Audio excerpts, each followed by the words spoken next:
Hey, Howard here at 82 Maple, and we're going to talk about having the tools for the job when you're on the job. So you've seen the ultimate big tool rack and the build around that, and I'll throw the link in down below. Also the Bucket Boss, which I really love. And you know what? Those are great, and there's no but here, but there is a but. I don't always throw them onto a piece of equipment when I'm going out to do some seemingly single-purpose task. But more often than not, just like a 5-minute job around here turns into an hour-long job because it gets complicated. I find that when I'm out doing one task, I often need a few basic tools just to keep things moving forward in a really efficient fashion. So what I try and do is, hey, and this goes back to one of my dad's axioms, a place for everything and everything in its place. I try and have some basics on the equipment, like a dry pair of gloves, a dry towel to wipe down the seat. On here, this seat does not flip forward on the old 5103. A couple odds and ends, a box cutter, a crescent wrench, a pair of pliers with a built-in cutter, just that sort of thing. You know, you get out there and suddenly the weather turns and you're just uncomfortable and need that extra pair of gloves. Well, hey, there they are. I use this one here for a water bottle. Don't know if there's one in there right now. Yeah, there is. Took the instruction manual, put it in a file, which is where repair and instruction manuals should be anyways, and there we go. So I try and do that to the best of my ability with various pieces of equipment. And where we're getting to is, surprisingly, my newest, most recent purchase, which is not the little mini excavator, which dates back to 2001, but the most recent John Deere offering, the 4066. Even this old 53 Ferguson has a perfectly adequate little toolbox. Look in there. We got some duct tape. We have a basic screwdriver, pry bar, whatever you want to call it, some vice grips, a crescent wrench, some extra clevis pins. Those are all essentials, in my opinion. Hey, you gotta love this clasp. If I can get it to clasp, there we go. Doesn't get any better than that. And then over here on the little 1025, again, a great little toolbox with the essentials in it. Bear with me here while I crack this open. For some reason, it's just being a little bit obstinate today. Hey, there we go. The ever required measuring tape thrown in for good measure, pardon the pun, and a shovel strap to it. Now let's jump over here to the little mini excavator. A shovel, if you're wondering why that duct tape is there, it's not for strength. I try and throw something bright on any tool that I might pull off and leave laying around temporarily, just so it differentiates from the grass, the dirt, the whatever. And our friends at Big Tool Rack have this great little ROPS rack pack. And there's a couple of these in it. This is what it looks like pre-install. So this wraps around a ROPS tube like that, and has some handy hangers for 3 items. Hey, I didn't do my research. When was the first time you've heard me say that? I would have thought there would have been a little zipper pocket on there, or a couple of little pockets for screwdrivers and such, but any screwdriver I have is going to fall right through that. But no worries. What I did find is an old tool belt that I had, a single pocket tool belt. I think I got it for Coral way back long time ago. And so what I did was I put the ROPS rack pack, secured it around here. That is not going to slip down, because what you don't see is there's actually a nice little curved hook up behind there, and as soon as I tightened this, there's no way that's coming down. And then I took the tool belt and secured it with one of these amazing high strength zap straps, which reminds me I need to give a haircut right there. I don't want that hanging around, and this is exactly why I have one of these around. So we'll just give that a nice little cut. There we go. And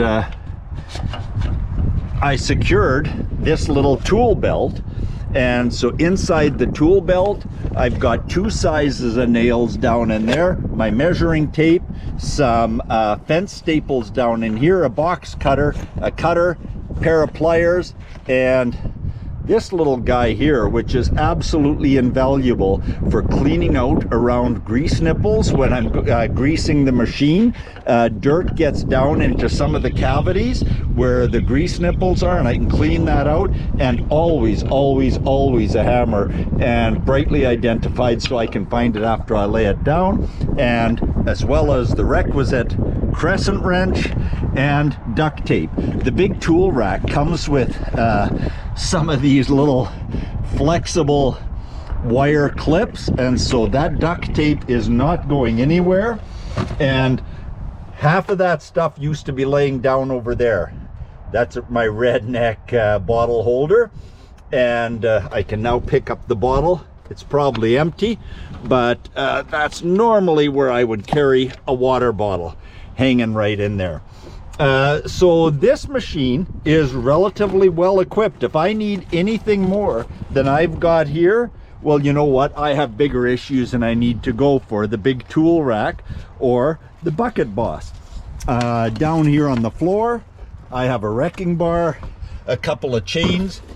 Note that one end of this chain has a hook, so it will actually act as a choker if I need to pull a log out of a tough spot or something of that nature. So let's go for a little walk now across the yard, and let's do a quick inspect on the 4066 that we see sitting over there. Hey, while we're walking, that sawmill shed is coming along. We're gonna pull a crane in here this next week and elevate that roof after it's strapped and sheeted up onto those 5 posts along the back, and 4 posts that are going to be installed here right along the front. Okay, enough about that. Let's get on over here to some of these other wheels. You know what? A good friend of mine, the always wise Wayne Cotton, says the complexity of your life is in direct proportion to the number of motors you have. We just seen a bunch of motors here. I don't know. Is it that I love complexity, or is it that I love having the right tool for the job every time? Well, you can be the judge of that. But let's take a look here. So we had talked about, again on a previous video, the little extra option, aftermarket option, but from, not aftermarket, but post-purchase option from John Deere for a great little toolbox that fits up under the front here. Look at that. We've got all the things that I just mentioned as being necessities and a little bit more. Had to do some modifications, as you'll recall from watching the video. It didn't fit. We had to just redneck it, throw a 4x4 and some extra long bolts in there. But hey, we love little mysteries. We love little challenges. So what's going on back here? Because you know that I love having a shovel. A shovel is a pretty critical piece of equipment when you have freeze-thaw conditions. And here's why. Oh, I was going to say here's why, and I was going to walk up to the bucket and show you some residual that would be left in there. But if I'm moving dirt around, like that pile of damp soil that you see over there, there's no way that that comes out of the bucket with a shake or two. It'll hang in there. And so before I shut this piece of equipment down, what I will do is jump in with a shovel and clean out that bucket, just like one does on the cat tracks on the Mini X. Like, you just don't park it at the end of the day without taking that clean out shovel and going around everything.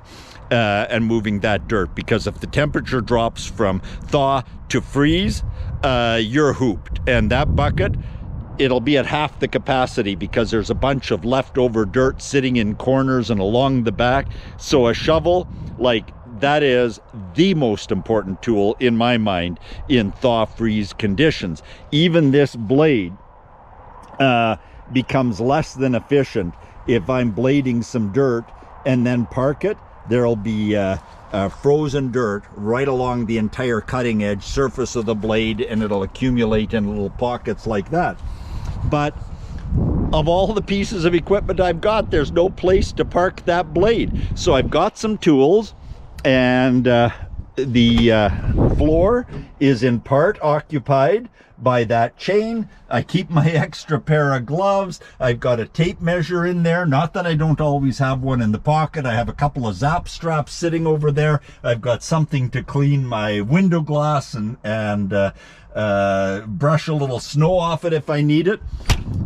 But no place to put a shovel. Now, when I have the counterweight back here, I have the counterweight box filled with a bunch of gravel. So I just stuffed the shovel down into that. So what do I do with the blade? Well, we took a shovel, I punched a 7/16 hole through it and put a 7/16 pin through it. Here is where it's going to ride. So that's the little leg that I drop when I take this blade off. But you know what? I just continue to be amazed at how a piece of equipment like this gets sold out of a dealership without having some basic storage capabilities built in for tools, when it's clearly, in most respects, a premium machine. Hey, that's it.